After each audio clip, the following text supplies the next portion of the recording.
What's up, guys? Golden Knight here. Have you ever spent hours looking at a game concept artist's work and thought how amazing it would be to have that job? Do you feel like that's the path you should be on, but then you look at your own work and something seems to be missing?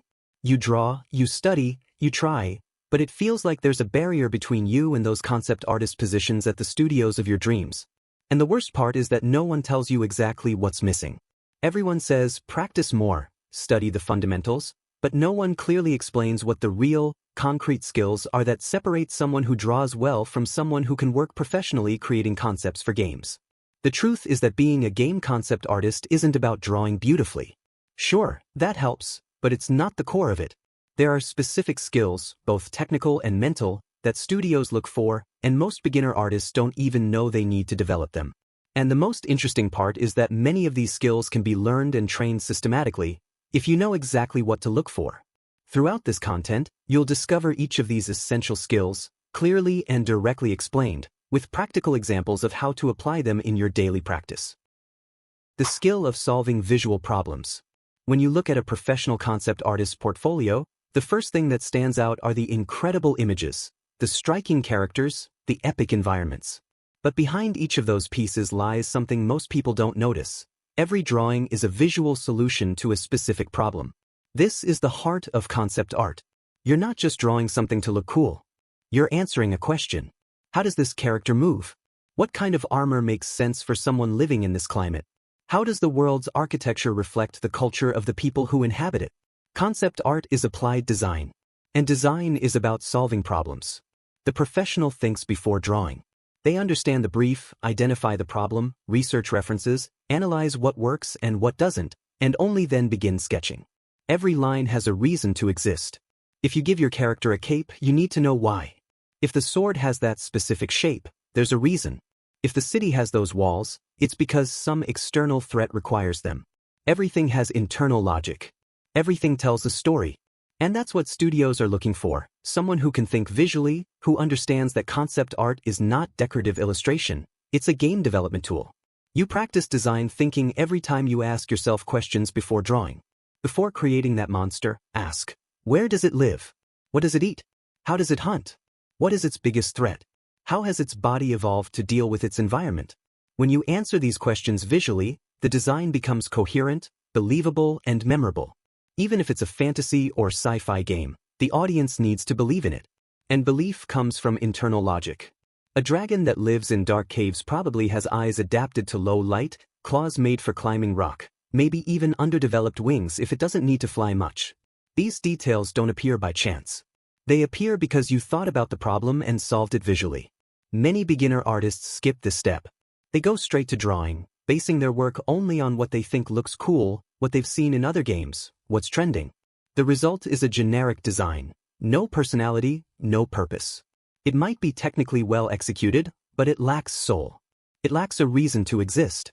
And when you show that in a selection process, recruiters notice immediately. They're not looking for someone who copies well. They're looking for someone who creates original solutions to specific problems. Someone who can help the team build a world that makes sense, that has consistency, that stands on its own. Visual fundamentals. The foundation you can't skip. You can have the most expensive software, the latest tablet, the most amazing brushes out there, but if you don't master visual fundamentals, none of that will save your work. Fundamentals are those things that seem boring at first, that everyone says you need to study, but many try to avoid because they want to jump straight to the fun part. Perspective, anatomy, light and shadow, composition, color theory. It might seem too basic, like beginner stuff. But here's the brutal truth. Every professional concept artist you admire has mastered these fundamentals at a level you probably can't even imagine yet.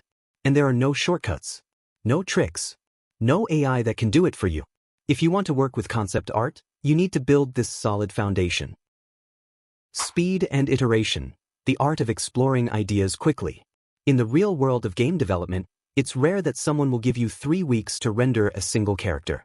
The industry moves fast. Deadlines are tight. And the job of a concept artist isn't to create a perfect illustration, it's to explore possibilities. You need to be capable of generating 10, 15, even 20 different versions of an idea in the time it would take to finish one polished illustration. That scares a lot of beginners, because most artists learn to draw slowly and carefully, trying to make everything perfect from the first stroke. But professional concept art works differently. It works in layers of refinement. You start fast and rough, exploring shapes and silhouettes, and only then do you begin refining the ideas that show the most potential. Thumbnails are your best tool here. These are small sketches where you test compositions, poses, and designs in seconds. In a thumbnail, you're not drawing details. You work with blocks of light and shadow, basic shapes, and overall proportions. And because it's so quick and simple, you can test a lot of options without becoming attached to any one of them. That detachment is crucial. Many artists fall in love with their first idea and spend hours refining something that might not even be the best solution. With thumbnails, you throw ideas on the page with no commitment, compare them, choose the strongest ones, and only then move on to the next stage.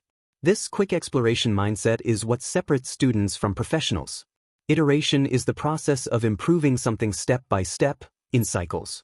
You make one version, get feedback, adjust, test again. In concept art, that means you're never creating the final version right away. You create version 1, version 2, version 3, each exploring a different direction. Maybe in one version the character is heavier and more brutal, in another more agile and elegant, and in a third, a mix of both. You show it to the art director, the game designer, the team. They give feedback. You tweak it. And that cycle continues until you find the ideal solution. Artists who can't iterate quickly become bottlenecks in production.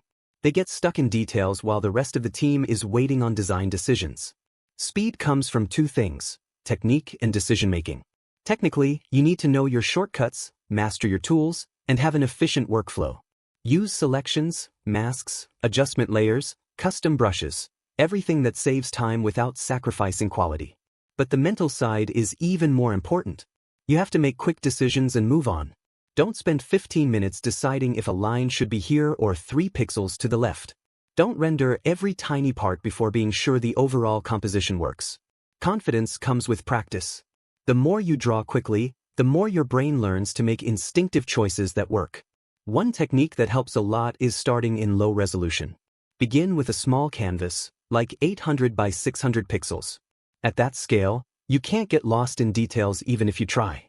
You're forced to focus on big shapes, lighting values, composition. Only when you're sure the idea works should you increase the resolution and start refining.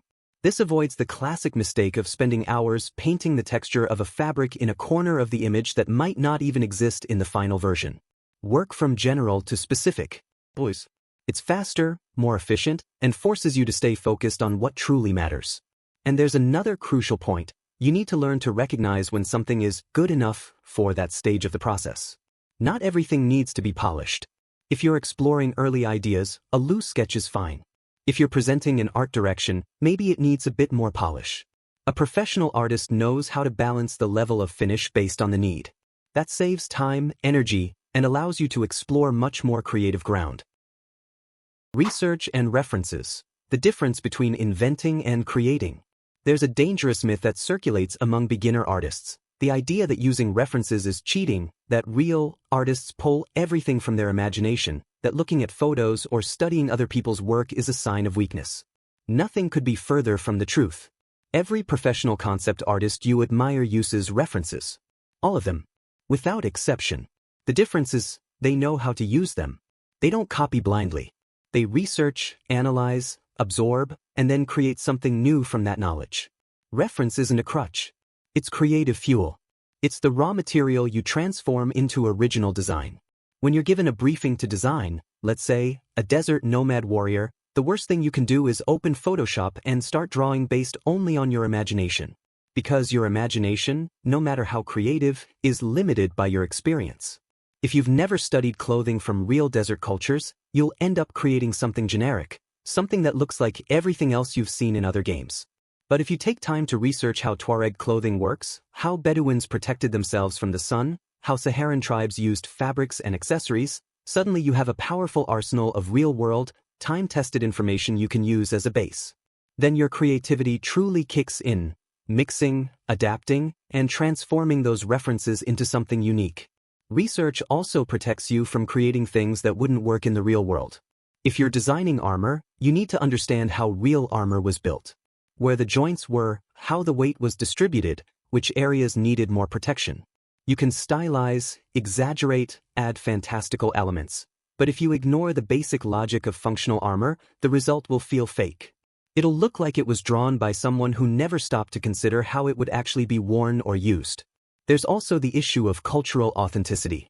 If you're designing concepts inspired by real-world cultures, whether historical or modern, you have a responsibility to do so with respect and accuracy. That means doing real research, going beyond superficial stereotypes, and understanding historical and cultural context.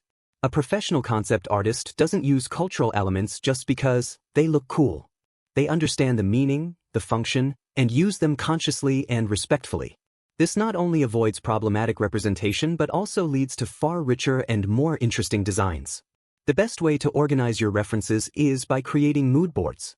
You gather dozens or even hundreds of images that capture the feeling, the aesthetic, the atmosphere of what you want to create. Photos of textures, landscapes, architecture, fashion, other concept art, film frames. Anything that resonates with the direction you want to explore. Then, you look at the mood board as a whole, absorb its essence, and begin creating. You're not copying any one image, you're synthesizing all that input into something new. That's the difference between plagiarism and inspiration. And don't limit yourself to obvious visual references. If you're designing a creature, study biology. Understand how muscles work, how skeletons articulate, how different animals evolved for their environments. If you're designing architecture, study basic engineering, physics, building materials. The more knowledge you have about how things work in the real world, the more tools you have to create believable fantasy worlds. Because believable fantasy is fantasy that follows its own internal logic consistently. And those rules almost always stem from real-world principles, even when distorted or exaggerated. Visual storytelling, making every image tell a story. A concept artist isn't just a technical draftsman. You're not creating empty objects floating in a void. Every character, creature, or environment you draw needs to tell a story. It needs to have a life behind it. That doesn't mean writing 3 pages of backstory for every concept. It means that when someone looks at your design, they can imagine where it came from, how it's used, and what kind of person or creature would own it. Visual storytelling is the skill of embedding narrative into your designs so they speak for themselves. It's what turns a generic character into a memorable one. Think of any iconic game character you know. Kratos, Aloy, Geralt, Ellie. You look at them and instantly know things about who they are. Not because someone explained it to you, but because the design communicates it. Kratos' facial scars tell a story of brutal battles. Aloy's gear-filled backpack shows she's a hunter and survivor. The wear on Geralt's clothing reveals a life on the road, with no luxury. Every detail was chosen with narrative purpose. That doesn't happen by accident. It happens because the concept artists behind those characters understood that design is visual storytelling. And that's exactly what you need to learn to do. Start by thinking about context. Where does this character live? What do they do? What challenges do they face daily? If it's a blacksmith, their hands might have calluses, burns, maybe scars from hot metal. Their clothing might have soot stains and spark marks. The apron would be worn in the areas of most friction. Every element of the design reinforces who this person is and how they live. The viewer picks up on all of this subconsciously. Environments tell stories too. A city isn't just a bunch of buildings. It has history. When was it built? By whom? Has it suffered wars, natural disasters, chaotic growth? The signs of that show in the architecture: old walls with newer repairs, mixed architectural styles from different eras, rich areas versus poor areas, signs of use, wear, adaptation. An environment that looks fresh out of the box, perfectly clean and new, has no soul. It has no story. The powerful technique is the concept of wear and tear. Nothing in the real world stays perfect forever. Wood cracks and stains. Metal rusts and dents. Fabric fades and tears. And these marks of time and use tell stories. A sword with nicks on the blade and a worn grip tells us it's seen a lot of use. An armor with dents and scratches tells us it's protected its owner in many battles. A book with yellowed pages and bent corners tells us it's been read and loved. These details may be small, but they make all the difference between a design that feels real and one that feels artificial. There's also an important concept called visual hierarchy. Not every detail in your image can scream for attention at the same time. You need to guide the viewer's eye to what matters most. If you're designing a character, the focal point might be their unique weapon, a facial scar, or a special amulet. The rest of the design should support that, not compete with it. Use value contrast, color contrast, selective detail. Render more where you want attention, simplify where you don't. That way, you not only create a stronger visual composition, but you also tell your story in a clearer and more intentional way. Production awareness, knowing how your concepts will be used. Here's something most beginner artists don't realize. Concept art is not the final art that will appear in the game. Your drawings are work tools. They're blueprints, plans, guides that other people will use to build 3D models, textures, animations, and playable levels. This completely changes what you need to deliver. You're not creating artwork to hang on a wall or post on Instagram. You're creating visual documentation that must be clear, complete, and functional. A concept artist who understands production is worth gold to any studio because they make everyone else's job in the pipeline easier. When you design a character, for example, the 3D modeler will look at your concept and try to recreate it in 3 dimensions. If you only drew a front view with dramatic lighting and a dynamic pose, the modeler will be lost. What does this character look like from the side? From the back? How do the parts that don't appear from this angle work? Where exactly does each piece of clothing begin and end? How are the accessories attached to the body? For environments and props, scene objects, you need to think about scale and proportions. A common mistake is designing something that looks amazing in a concept but is impossible to implement in-game. A gigantic door that looks epic in an illustration but is too large for the player character to walk through comfortably. A staircase with steps at angles that wouldn't work with gameplay mechanics. An architectural structure that seems solid in a drawing but would defy real-world physics. When you understand technical and gameplay limitations, you're able to create concepts that are not only beautiful but feasible. It's also essential to understand the difference between exploratory concepts and production concepts. Exploration is when you're testing ideas, looking for the right direction, experimenting. There, you can be more expressive, more artistic, focused on mood and atmosphere. But once the direction is approved, you move into production. And production demands precision. It demands clarity. It requires thinking about how things will be built. Many artists love the exploration phase and struggle with production because it feels more technical, less creative. But the truth is, mastering both is what makes you a complete professional. And there's one skill that separates average concept artists from excellent ones: the ability to anticipate problems. While you're drawing, ask yourself, will this design be hard to model? Are there too many small details that will get lost at in-game resolution? Will this color palette work in different lighting conditions in the game engine? Will this character read well when viewed from a distance on screen? When you start asking yourself these questions during the creative process, your concepts naturally become more production-friendly. And that's what makes you stand out, not just as someone who draws well, but as someone who understands the whole process. As someone who's a true problem solver, not just an executor of ideas. Ability to draw in different styles. One of the biggest traps for artists is developing a unique style, and then getting stuck in it forever. Of course, having a recognizable personal style is valuable, especially if you want to work as a freelancer or build your personal brand. But if your goal is to be hired by game studios, you need something else: flexibility. You need to be able to adapt to the project style. Every game has its own art direction, its own visual language. One game might be hyper-realistic and dark. Another might be stylized and colorful. A third could be clean and minimalist. And you, as a concept artist, must be capable of working in any of these styles. Think of major studios. Blizzard has a distinct, heroic, exaggerated style. Naughty Dog works with cinematic realism. Nintendo embraces stylized and vibrant cartoons. If you only know how to draw in a dark, ultra-realistic style, you're limiting yourself to a small slice of the market. But if you can move between styles, your opportunities multiply. That kind of versatility makes you far more employable. Training stylistic adaptability is a conscious process. Choose a game you admire with a strong, defined style. Now try creating a new concept, a character or environment that could exist within that game. You need to capture not just the color palette or level of detail, but also the design choices, proportions, and overall mood.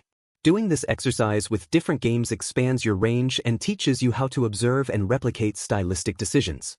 Your personal style matters less than you think when you're starting out in the industry. What matters is your ability to serve the project, to execute the art director's vision, to fit into a team where other people are contributing and everything needs to feel cohesive. Over time, as you gain experience and reputation, you can begin choosing projects that align more with your own stylistic preferences. You might even become the art director defining the style yourself. But in the beginning, versatility opens doors. And once you're inside, that's when you begin to build from there. Communication and teamwork. The game industry runs on teams, large groups of dozens or even hundreds of people all working on the same project for months or years. In that environment, your ability to communicate, receive feedback, collaborate, and be a positive presence matters just as much as your ability to draw. Studios hire people they actually want to have around every day. And they will fire talented people who make the environment toxic, even if their work is technically flawless. Communication starts with listening. When an art director or game designer gives you a briefing, you need to ask the right questions to fully understand what they're looking for. Don't assume. Don't guess. Ask questions. Many beginner artists are afraid to ask questions because they think it makes them look less competent. But the truth is the opposite. Asking smart questions shows that you're thinking critically about the problem. It shows you want to get it right the first time. And it saves a huge amount of time that would otherwise be wasted on creating concepts that miss the mark. Receiving feedback is another crucial skill that few artists truly master. It's easy to get emotionally attached to your work. You spend hours on that concept, you put your soul into it, and then someone looks at it and says it doesn't work. The natural reaction is to get defensive. But in the industry, you need to develop professional detachment. You have to understand that feedback is not a personal attack, it's part of the process. Concept art is inherently iterative. You create, present, get feedback, adjust. Sometimes the feedback is about something you did wrong. Sometimes it's because the project's direction changed. Sometimes it's just a matter of taste.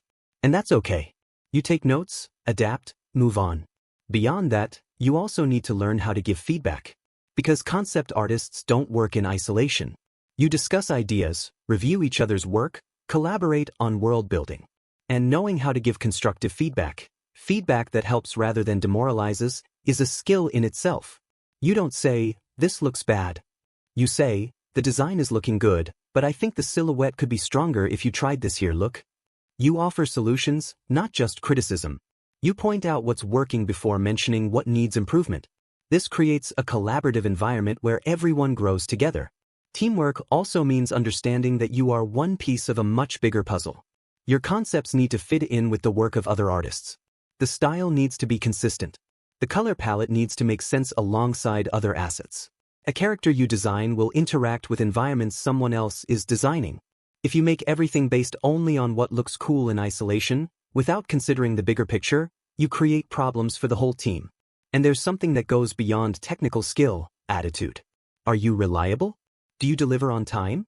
Do you communicate when you're falling behind, before it becomes a problem? Are you open to directions that differ from what you originally imagined? Do you help teammates when they're stuck?